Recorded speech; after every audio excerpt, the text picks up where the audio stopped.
విదేశాల నుండి చదువు కోసమో, ఉద్యోగం కోసమో, ఉపాధి కోసమో, బ్రతుకు తెరువు కోసమో వచ్చారు. వచ్చిన వాళ్ళు చక్కగా పని చేసుకో, డబ్బులు సంపాదించుకో, బతుకు, లేదా చదువుకో, ఖర్చు పెట్టుకో, వెళ్ళిపో.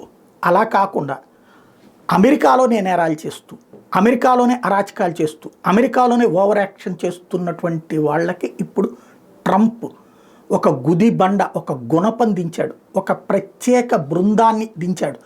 ఈ ప్రత్యేక బృందం పేరు ICE, అమెరికాకు సంబంధించిన US immigration and customs enforcement.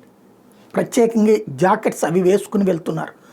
వెళ్ళి ఇప్పటికి 600 మందిని ఇప్పటికే అలా గుర్తించారు. విదేశాల నుండి వచ్చి నేరాలు, హత్యలు కావచ్చు, అత్యాచారాలు కావచ్చు, దౌర్జన్యాలకు కావచ్చు పాల్పడ్డటువంటి వాళ్ళని అరెస్టులు చేసి జైళ్ళల్లో పెడుతున్నారు, డిపోర్ట్ చేయబోతున్నారు వాళ్ళ దేశాలకి.